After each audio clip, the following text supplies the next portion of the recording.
ஜெய் ஸ்ரீ மாத்ரே நமக. ஜெய் குருதத் ஜி குரு பரசுராம். நமஸ்காரம். நான் கரூர்ல இருந்து வல்சலா பணிக்கர், பிரசன்ன ஜோதிடர். இன்னைக்கு நம்ம 2026ஆம் ஆண்டு தமிழ் புத்தாண்டு பலன்கள் சிம்ம ராசிக்கு எப்படி இருக்குன்னு பார்க்க போறோங்க.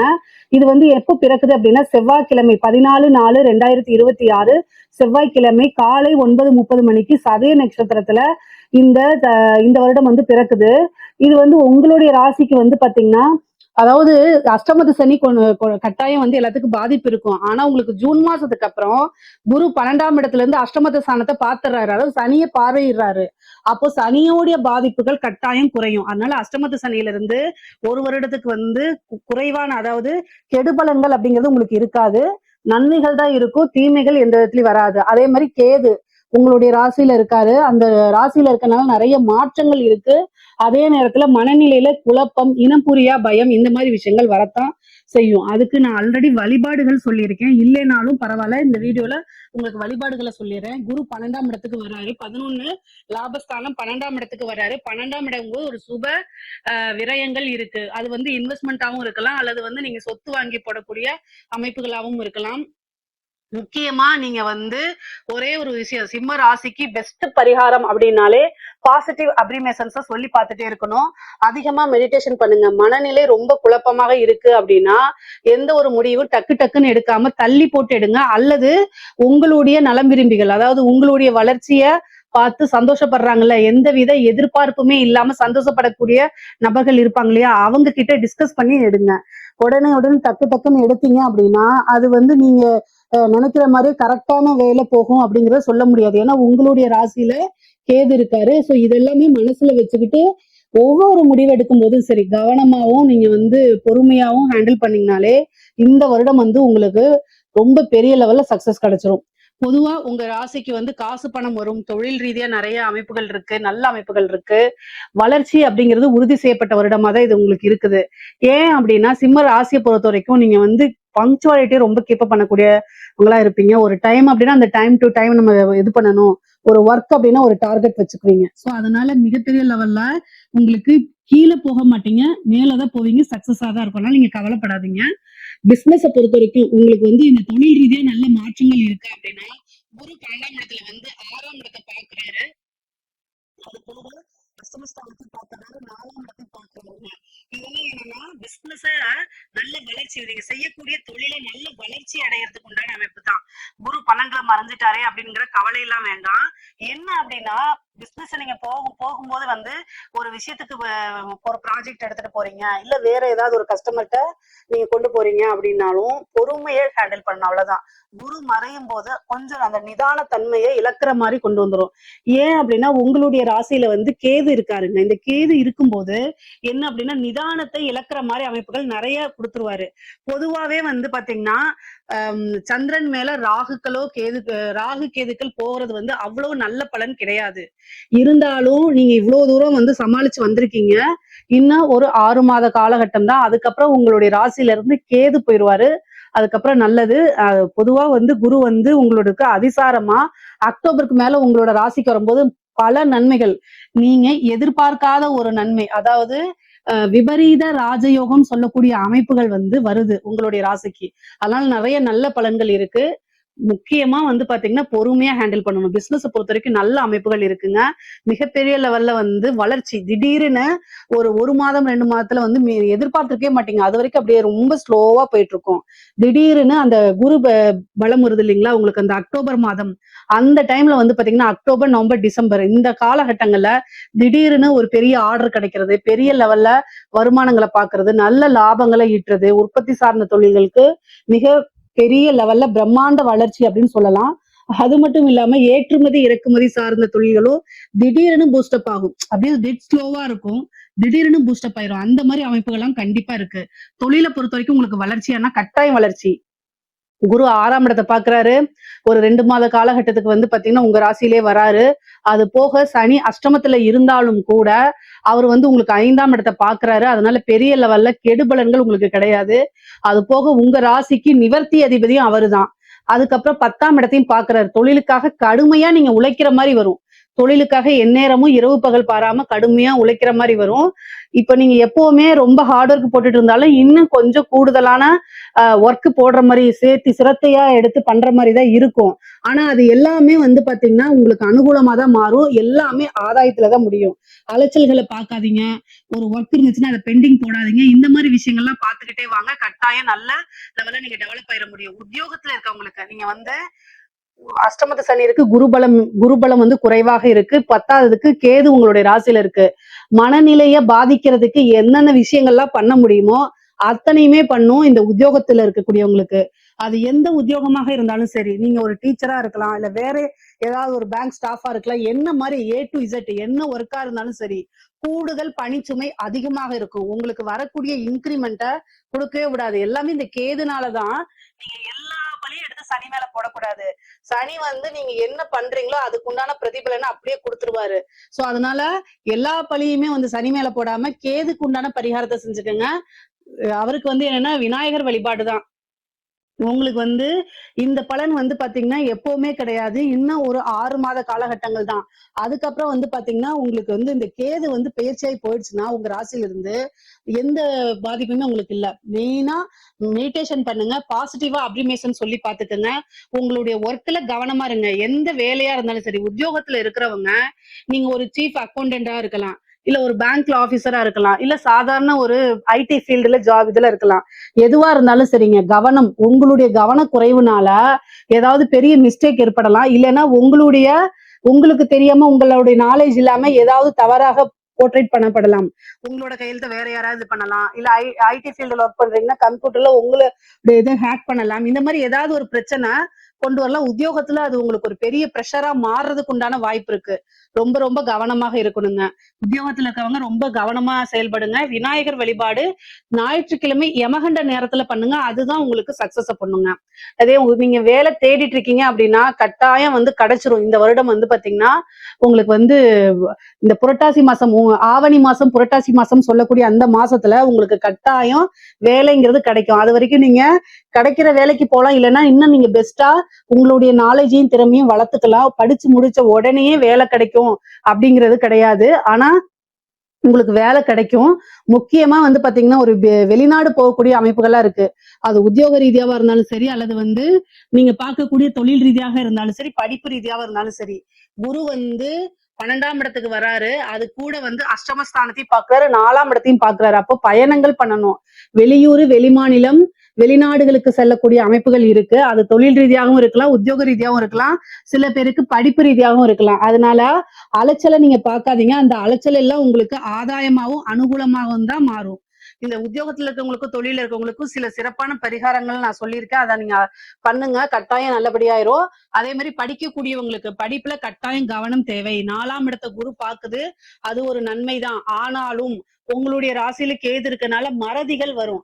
அதனால ஹயக்ரீவர் வழிபாடு பண்ணுங்க. ஹயக்ரீவர் வழிபாடு, ஹயக்ரீவர் ஸ்லோகங்கள் சொல்லுங்க. சரஸ்வதி தேவி வழிபாடெல்லாம் பண்ணிக்கோங்க. ஆனா உங்களுக்கு இந்த 10th முடிச்சுட்டு +2ல என்ன குரூப் எடுக்கிறது, +2 முடிச்சுட்டு அடுத்தது ஹையர் ஸ்டடீஸ்க்கு என்ன போறது அப்படின்னு கன்ஃபியூஸ் வரும். சோ அதனால என்ன, ஒருத்தருக்கு 2 தடவை வந்து பாத்தீங்கன்னா 2 பேர்த்த 3 பேர்த்த ஆலோசனை கேளுங்க. நிறைய விஷயங்களை தெரிஞ்சுக்கங்க. அதுக்கப்புறம் ஒரு கிளியரா போங்க. உங்களுக்கு நீங்களே சொல்லி பாத்துக்கங்க. அல்லது வந்து உங்க பேரண்ட்ஸ்க்கு நாலேஜ் இல்ல அப்படின்னா உங்களுக்குன்னு ஒரு வெல்விசர் இருப்பாங்களா, அவங்க கிட்ட கேட்டு தெரிஞ்சுக்கங்க. அடுத்தது என்ன கோர்ஸ் போலாம் அப்படின்னு. ஆனா நீங்க படிச்சு ஒரு நல்ல ரேங்க்ல தான் வெளில வருவீங்க. ஸ்கூல் படிப்புல ஒரு நல்ல ரேங்க்ல, காலேஜ் படிப்புலயும் வந்து ஒரு நல்ல ரேங்க்ல தான் வரக்கூடிய அமைப்புகள் இருக்கு. அதனால படிக்கக்கூடிய குழந்தைங்களுக்கு இந்த முக்கியமா வந்து பாத்தீங்கன்னா குருபலம் வந்து பாத்தீங்கன்னா மறையுது, 4ஆம் இடத்துல பாக்குது. அது நல்ல அமைப்புக்கு தான் அதுல வந்துரும். ஆனா இந்த கேது இருக்கிற வரைக்கும் டைவர்ட் பண்ணி விட்டுக்கிட்டே இருக்கும். எப்படி அப்படின்னா புக் எடுத்தா நம்ம செல்போன்ல தானே இந்த இந்த காலகட்டத்துல எல்லாம் வந்து படிக்கிறது, ஹோம் ஒர்க்கு எல்லாமே PDF-ஆ தான் அனுப்பி விடுறாங்க. அப்ப என்ன பண்ணுவோம் அப்படின்னா அதை பார்ப்போம். அப்புறம் திடீர்னு வாட்ஸ்அப் போவோம். அப்ப அதுல இருந்து அந்த லிங்க்ல இருந்து இன்ஸ்டா போவோம். இந்த மாதிரிதான் நீங்க டைவர்ட் ஆகி போவீங்க. அப்போ மைண்ட் செட்டப் பண்ணிக்கணும். உங்களுக்கு ஃபர்ஸ்ட் நீங்க படிக்கிறதுக்கு உட்காரும் போதே நம்ம இன்னைக்கு இதைதான் பண்ணணும், இந்த டைம்குள்ள இதை படிச்சு முடிச்சிடணும், இந்த டைம்குள்ள இதை எழுதி முடிச்சிடணுங்கிற இதை என்ன செய்யணும், உத்வேகத்தோட உட்காரணும். உங்களுக்கு நீங்களே வந்து டார்கெட்டை பிக்ஸ் பண்ணிட்டு உட்காரல அப்படின்னா உங்களுடைய இலக்கை கட்டாயம் அடைய முடியாது. சிம்ம ராசியில இருக்கக்கூடிய பேரண்ட்ஸ், உங்க குழந்தைங்க சிம்ம ராசி அப்படின்னா அந்த பேரண்ட்ஸ் வந்து கட்டாயம் வழி நடத்தணும்.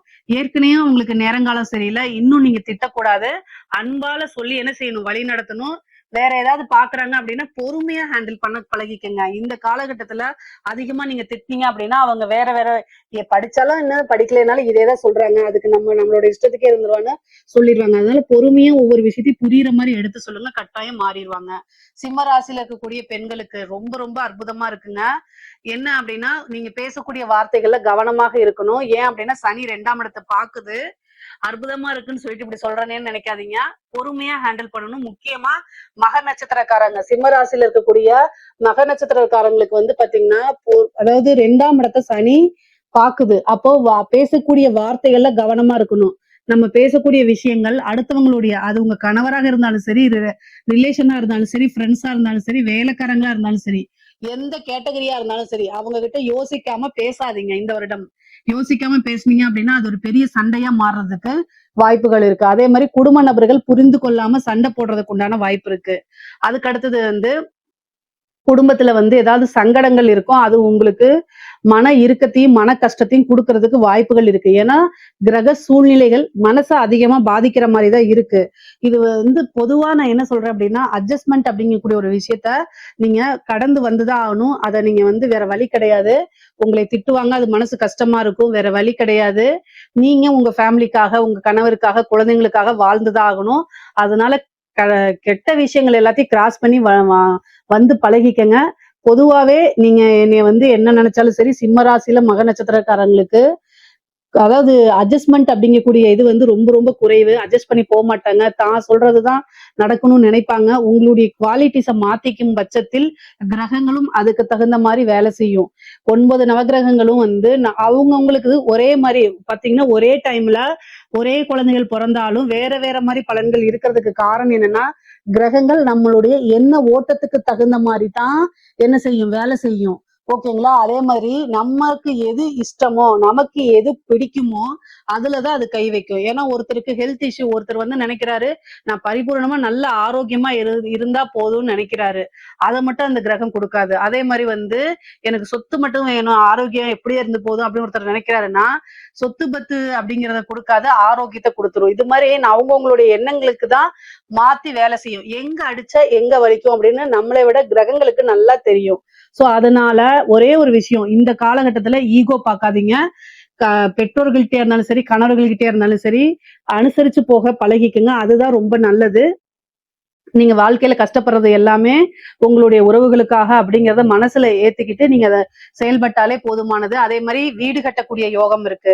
பொதுவா சிம்ம ராசிக்கு குரு வந்து 12ஆம் இடத்து சுப விரயம் இருக்கா, அப்ப வந்து குரு வந்து பாத்தீங்கன்னா 4ஆம் இடத்தை பாக்குது. அது போக வந்து சனியோடைய பார்வை 4ஆம் வீட்டுக்கு இல்ல, அதுதான் ரொம்ப நல்லது. அதனால வந்து என்னன்னா 4ஆம் வீடு அப்படிங்கிறது வண்டி வாகனம் இதெல்லாம் இருக்குது. அப்போ வண்டி வாகனம் வாங்கக்கூடியது, கார் வச்சிருந்தீங்கன்னா லக்ஸுரி கார் வாங்கலாம். அதே மாதிரி வீடு வாங்குறது அல்லது லேண்ட் வாங்கி போடுறது, ஏற்கனவே வாங்கி வச்ச லேண்ட்ல வீடு கட்டுறது, இந்த மாதிரி அமைப்புகள் உறுதியாக இருக்கு. அதே மாதிரி வந்து அஷ்டமஸ்தானத்துல சனி இருக்கனால பெண்களாக இருந்தால் மாங்கல்ய ஸ்தானம் அப்படின்னு அர்த்தம். 8ஆம் இடம்ங்கிறது பெண்களுக்கு மாங்கல்ய ஸ்தானம். சோ அதனால மாங்கல்ய ஸ்தானத்தை கணவருடைய தேக ஆரோக்கியத்துல கவனமாக இருங்க. ஹஸ்பண்டுக்கு ஏதாவது ஒரு பிரச்சனை அப்படின்னா உடனடியா மருத்துவரை ஆலோசிச்சுட்டு அதுக்குண்டான ட்ரீட்மெண்ட்டுக்கு போயிருங்க. இல்ல அப்படின்னா ரொம்ப பெரிய செலவா முடியும், இல்லைன்னா ஒரு சர்ஜரி முடியும். இந்த மாதிரி அமைப்புகள் இருக்கு. அதனால ஒரு கூடுதல் கவனம் தேவைங்க. சிம்ம ராசியில இருக்கவங்களுக்கு வந்து பாத்தீங்கன்னா உயில் சொத்துக்கள் வரதுக்கு உண்டான அமைப்புகள் இருக்கு. ஆணாக இருந்தாலும் சரி, பெண்ணாக இருந்தாலும் சரி, உயில் சொத்துக்கள் அஷ்டமம் அப்படிங்கும் போது ஒரு உயில் சொத்து, அதே மாதிரி வாரிசு இல்லாத சொத்துக்கள்லாம் வரதுக்கு உண்டான அமைப்பு இருக்கு. ஏதாவது உங்களுடைய ரிலேஷன்ஸ்லயே யாராவது வாரிசு இல்லாம இருப்பாங்க, அதுக்கு நீங்க தான் வாரிசா இருப்பீங்க. சோ அந்த சொத்து உங்களுக்கு வரதுக்கு உண்டான அமைப்பு இருக்கு. அதே மாதிரி பூர்வீகத்துல வில்லங்கமா இருக்கும் பாத்தீங்களா, ஒரு சொத்து இருக்கும், அதுல வில்லங்கம் இருக்கும், ஆனா அது பூர்வீக சொத்தா உங்களுக்கு இருக்கும். அந்த மாதிரி கேஸ் போயிட்டு இருக்கும் இல்லையா, அந்த மாதிரி விஷயங்களுக்குலாம் உங்களுக்கு சக்சஸ் ஆகிறதுக்கு வாய்ப்புகள் இருக்கு. திடீர்னு எதிர்பாராத ஒரு வகையில வந்து பாத்தீங்கன்னா உங்களுக்கு திடீர்னு அமௌண்ட் வரும். அதாவது கெட்டவன் கிட்டிடும் ராஜயோகம் சொல்லுவாங்க. அது மாதிரிதான் உங்களுக்கு சனி அஷ்டமத்துல இருந்து 2ஆம் இடத்தை பாக்குறதுனால என்ன ஆகும் அப்படின்னா திடீர்னு ஒரு விபரீத ராஜயோகம், பெரிய லெவல்ல இன்கம் அப்படிங்கிறது வரும். பொதுவா சிம்மராசியில ஆணாக இருந்தாலும் சரி, பெண்ணாக இருந்தாலும் சரி, நீங்க வந்து ஒரு கமிட்மெண்ட் அப்படின்னு கொடுக்காதீங்க. இந்த கமிட்மெண்ட் அப்படிங்கிறது கொடுத்தீங்க அப்படின்னா என்ன ஆகும் அப்படின்னா அந்த டைமுக்கு கொடுக்க முடியாம போயிடும். நீங்க பிசினஸ்க்காகவோ இல்ல வேற ஏதாவது ஒரு ரொட்டேஷனுக்காக அமௌண்ட்னு வாங்கியிருப்பீங்க, ஆனா அந்த பணத்தை கொடுக்க முடியாம போயிருங்க. அதனால டேட்டுன்னு சொல்லாதீங்க. நீங்க உடனே சொல்லுவீங்க நம்ம பிசினஸுக்கு கடன் கேட்டாலே இந்த டைம்ல நான் கொடுக்குறேன்னு சொன்னாதான் எனக்கு அமௌண்ட்டே கொடுக்குறாங்க அப்படின்னா, இந்த மாதிரி கொடுத்துறேன், ஒரு வாரத்துல கொடுத்துறேன், 10 நாள், அந்த மாதிரி ஒரு ஒரு டேட்டை மட்டும் மென்ஷன் பண்ணாம அப்படி சொல்லுங்க. அப்பதான் வந்து நீங்க ரொட்டேஷனுக்கு உங்களுக்கு கரெக்டா இருக்கும். இல்ல அப்படின்னா சனி வந்து 2ஆம் இடத்தை பார்க்கறனால நம்ம வாக்கு கொடுக்கும்போது அந்த வாக்கை காப்பாற்ற கூடாது அப்படிங்கிறதுக்காக நிறைய விஷயத்த பண்ணுவாரு. சோ இதெல்லாம் தான் கெட்ட பேரு அவப்பேறுகளை சந்திக்கிற மாதிரி இருக்கும். தேவையில்லாத அவமானங்களை சந்திக்கிற மாதிரி இருக்கும். தொழில வந்து ஒரு தடை, ஒரு தாமதம் உறுதியாக உண்டு. ஆனா அதுல டெவலப் ஆயிருவீங்க, சக்சஸ் பண்ணிருவீங்க. அதே மாதிரி வண்டி வாகனங்களை போகும்போது ரொம்ப கூடுதலான கவனம் தேவை. உங்களுக்கு வந்து திடீர்னு புத்திர பாக்கியம் வர்றதுக்கு உண்டான அமைப்புகள் இருக்கு. ஏன்னா சனியோடைய பார்வை 5ஆம் இடத்துக்கு இருக்கு. ரொம்ப நாளா குழந்தை இல்லை அப்படின்னா இந்த டைம்ல கட்டாயம் நீங்க ட்ரை பண்ணுங்க. இந்த வருடம் புத்திர பாக்கியம் இருக்கு. அது போக உங்களுடைய ராசியிலேயே கேது இருக்கனால இந்த செயற்கை முறை கருத்தரிப்பு குழந்தைங்களுக்கு இதுக்கெல்லாம் வந்து பாத்தீங்கன்னா புத்திர பாக்கியம் ஈஸியா கிடைச்சிடும். குலதெய்வ வழிபாடு பண்ணுங்க.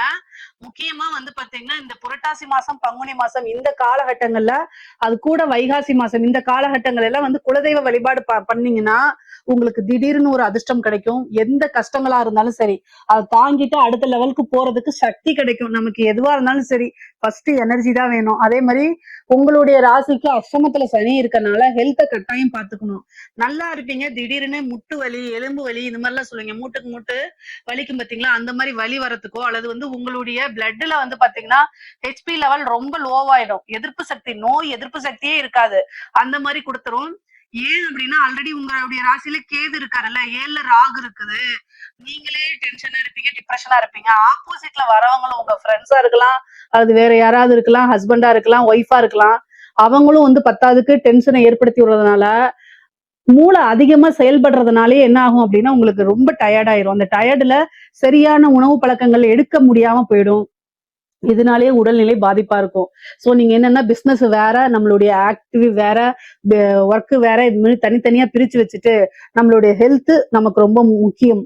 சுவர் இருந்தா தான் சித்திரம் வரைய முடியும் அப்படிங்கிற ஒரு கான்செப்டை மனசுல ஆழமா பதிய வச்சுட்டு நீங்க நடந்துகிட்டீங்கன்னா உங்களுக்கு மருத்துவ செலவே இல்ல. குரு 12ல வந்து மருத்துவ செலவையும் கொடுப்பாரு. சுப விரயமா பண்ணிட்டீங்கன்னா மருத்துவ செலவு இல்ல. பொதுவாவே வந்து பாத்தீங்கன்னா இந்த திருமணத்தை பொறுத்த வரைக்கும் உங்களுக்கு திருமணம் இந்த வருடம் வந்து திருமணம் இருக்கானா 7ல ராகு மட்டும்தான் இருக்குது. அதுக்கு குருவோடைய பார்வை கிடையாது. இந்த ஜூன் மாசம் வரைக்கும் தான் குரு பார்வை இருக்கு. அதுக்கப்புறம் வந்து அக்டோபர் அந்த ஒரு மாதம் இருக்கு. இதுக்கு இடையில வந்து பெருசா குருபலம் கிடையாது. சனியும் அஷ்டமத்துல இருக்கனால உங்களுடைய ஜாதகத்துல 7ஆம் அதிபதியோடைய திசா புத்திகள் இந்த மாதிரி இருக்குது அப்படின்னா நீங்க தாராளமா மேரேஜ் பண்ணிக்கலாம். அப்படி இல்லை அப்படின்னா நீங்க இந்த அக்டோபர் மாத காலகட்டம் இருக்குல்ல, ஆவணி மாதம், அந்த புரட்டாசி மாசம் சொல்லக்கூடிய அந்த இந்த டிசம்பர் வரைக்கும், ஐப்பசி வரைக்கும் வந்து பாத்தீங்கன்னா அந்த குருபலம்ங்கிறது 1.5 மாசத்துக்கு இருக்கு. அதுக்கப்புறம் கிடையாது. அந்த டைம்ல நீங்க மேரேஜ் எடுத்துக்கலாம். குருபலம் இருக்கும்போது பண்ணா நல்ல சுபிக்ஷமான வாழ்க்கை அமையும். அதுக்காகத்தான் திருமணம் அப்படிங்கும்போது குருபலம் இருக்கா அப்படிங்கிறத பாக்குறோம். கலைத்துறை சார்ந்தவங்களுக்கு, இந்த சிம்மராசியில இருக்கக்கூடியவங்கள கலைத்துறை சார்ந்தவங்களுக்கு நல்ல பப்ளிசிட்டி கிடைக்கும். அது நெகட்டிவோ பாசிட்டிவோ ரொம்ப நல்ல அமைப்புகள் இருக்கு. மிகப்பெரிய லெவல்ல யோகம் இருக்கு. கரெக்டா நீங்க யூஸ் பண்ணிக்கோங்க. நல்ல அமைப்புகள் இருக்கு. கரெக்டா நீங்க யூஸ் பண்ணிட்டீங்கன்னா மிகப்பெரிய லெவல்ல வந்துடலாம்.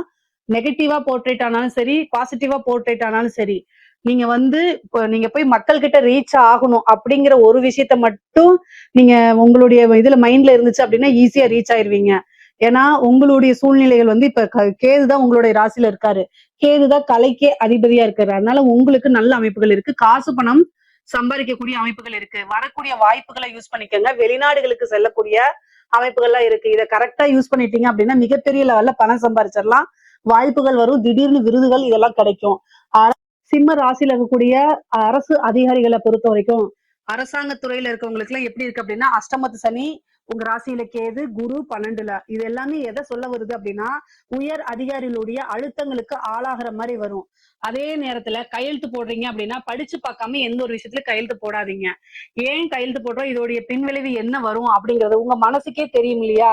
இதனால நமக்கு ஃபியூச்சர்ல பிரச்சனைகள் வரும். இந்த மாதிரி விஷயங்கள கவனமா இருக்கணும். உயர் அதிகாரிகள் சொல்றாங்கன்ட்டு நீங்க போய் லஞ்சம் வாங்குனீங்கன்னா கட்டாயம் மாட்டிக்குவாங்க. அதுக்கப்புறம் யாரு இந்த விஷயத்த சொன்னாங்களோ அவங்க நான் இல்லப்பான்னு போயிடுவாங்க, நீங்க மாட்டிக்குவீங்க. லஞ்ச லாவண்யங்களை ஈடுபடாதீங்க தயவு செய்து. ஆனா திடீர்னு ஒரு விபரீத ராஜயோகம் இருக்கு. அஷ்டமத்து சனி எல்லா விஷயங்களும் செய்யாது. இந்த ராகு கேது பேசி டிசம்பருக்கு அப்புறம் குரு வந்து உங்களுடைய எதுக்கு வரும்போது 4ஆம் இடத்தை பார்ப்பாரு. 12ஆம் இடத்துல இருந்து 4ஆம் இடத்தை பார்ப்பாரு. திடீர்னு ஒரு ப்ரமோஷன், ஒரு உயர் பதவி கிடைக்கும். ஆனா ஒரு அழுத்தங்களும் வரும். அதனால ரெண்டையும் ஹேண்டில் பண்ணிக்கங்க. நீங்க வந்து வாய் வழியா, அதாவது உயர் அதிகாரிகள் ஏதாவது வாய் வழியா சொல்றாங்க அப்படின்னா ரிட்டன் ஆர்டர் இல்லாம எதையும் நீங்க செய்யக்கூடாது. இல்ல அப்படின்னா அது உங்களுக்கு பின்னாடி பிரச்சனை வரும்.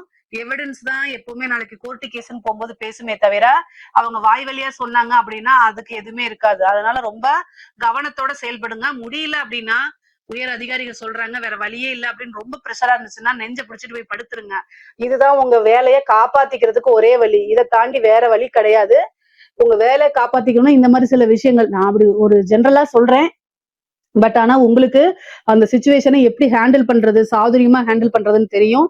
அதுக்கு தகுந்த மாதிரி தயவு செய்து பண்ணிக்கங்க. இது அரசியல்வாதிகளுக்கு, சிம்ம ராசியில இருக்கக்கூடிய அரசியல்வாதிகளுக்கு வந்து பெரிய லெவல்ல வந்து வெற்றி வாய்ப்பு அப்படிங்கிறது கிடையாதுங்க. உங்களுக்கு தெரிஞ்ச ஜோசியரோ அல்லது ஆன்மீக குருவோ இருந்தா அவங்க கிட்ட ஆசீர்வாதம் வாங்கிக்கங்க. பொதுவா அஷ்டமத்து சனி வந்து கெட்ட பேரை, நீங்க பேசக்கூடிய விஷயங்கள், இது எல்லாத்தையும் தப்பாதான் வெளியில கொண்டு வரும். உங்களுக்குன்னு வந்து மீடியா சப்போர்ட் பெருசா இருக்காது. அப்படி இருந்தாலும் அதிருப்தியா இருக்கும். அதே மாதிரி கட்சி சப்போர்ட் பெருசா இருக்காது. இந்த எலெக்ஷன்ஸ் இந்த மாதிரி இதெல்லாம் நீங்க வந்து நின்னு ஜெயிக்க முடியுமான்னு கேட்டா அதுக்கு வாய்ப்புகள் ரொம்ப குறைவு. உங்களுக்கு என்ன திசாபுத்தி ஓடுதுங்கிறதெல்லாம் மென்ஷன் பண்ணுங்க, நான் பரிகாரம் வேணா சொல்றேன் உங்களுக்கு. ஆனா ஒரே ஒரு விஷயம், அரசியல்வாதிகள் அரசியல்ல இந்த வாட்டி ஜெயிக்க முடியுமான்னு கேட்டா உங்களுக்கு வந்து ராசியில கேது இருக்கு, அதே மாதிரி அஷ்டமத்துல சனி இருக்கு, குருபலமும் இல்ல. சோ அதனால பெரிய லெவல்ல நீங்க வின் பண்ணி வர முடியாது. அப்படியே வின் பண்ணாலும் உங்களுடைய கட்சி மேலிடத்துல இருந்தா தானே உங்களுக்கு பவர். ஆப்போசிட் கட்சி வந்துருச்சுன்னு வச்சுக்கோங்களேன், ஜெயிச்சிருச்சுன்னு வச்சுக்கோங்க, உங்களுக்கு எப்படி பவர்? அதனால நீங்க எலெக்ஷன்ல ஜெயிச்சாலும் இந்த பரிகாரங்கள் இதெல்லாம் செஞ்சு ஜெயிச்சாலும் பெரிய லெவல்ல உங்களுக்கு வந்து ஆளுமை அப்படிங்கிறது இந்த வருடம் கொஞ்சம் குறைவாதான் இருக்கு. அரசியல்வாதிகளுக்கு அவ்வளவு பெரிய சோபிதமாக இல்ல. இதெல்லாம் தாண்டி நீங்க ஜெயிக்கணும், நல்ல பவர் வரணும் அப்படின்னா அதுக்குண்டான தியாகங்கள், பூஜைகள், வேள்விகள் எல்லாம் பண்ணிக்கங்க. அதுதான் ரொம்ப ரொம்ப நல்லது. பொதுவாவே சிம்ம ராசிக்கு வந்து காசு பணம் அப்படிங்கக்கூடிய ஒரு விஷயம் வந்து பொருளாதாரம் அப்படிங்கிறது நல்லா இருக்கு. உடல்நிலையில கொஞ்சம் பிரச்சனைகள் இருக்குங்க. தாய் தந்தையருடைய தேக ஆரோக்கியத்துல ரொம்ப கவனமாக இருக்கணும். குரு 12ஆம் இடத்துல இருந்து 4ஆம் இடத்தை பாக்குறதுனால தாய் வழி சொத்துக்கள் வரும். சேம் டைம் தாயாருக்கு மருத்துவ கண்டம், மருத்துவ செலவெல்லாம் இருக்கு. நீங்க ரொம்ப ரொம்ப கவனமா இருக்கணும். எதுக்காக இதை சொல்றேன் அப்படின்னா சந்திரன் மேல கேது, குரு 4ஆம் இடத்தை பாக்குது. அதே மாதிரி அஷ்டமத்துல வந்து சனி 10ஆம் இடத்தை பாக்குது. அஷ்டமத்துல சனி 10ஆம் இடத்தை கர்மஸ்தானத்தை பாக்குது. ஒரு கர்மம் செய்யக்கூடிய அமைப்புகள்லாம் இருக்குது. அதனால பொருளாதார நிலை நல்லா இருக்கு. ஆனா அதே நேரத்துல உறவுகளுடைய நிலையும் அதே மாதிரி ஹெல்த் நிலையும் வந்து ரொம்ப ரொம்ப சுமாரா தான் இருக்கு. ஸோ இந்த விஷயங்களை ரொம்ப பக்குவமா ஹேண்டில் பண்ணிட்டீங்கனாலே இந்த வருடம் வந்து உங்களுக்கு ஒரு அற்புதமான வருடமா மாறிடும். இதுல ஏதாவது சந்தேகங்கள் இருக்கு அப்படின்னா கமெண்ட்ஸ்ல கேளுங்க, கட்டாயம் நான் ஆன்சர் பண்றேன். நம்மளுடைய சேனலை லைக் பண்ணுங்க, ஷேர் பண்ணுங்க, சப்ஸ்கிரைப் பண்ணுங்க. நன்றி, வணக்கம்.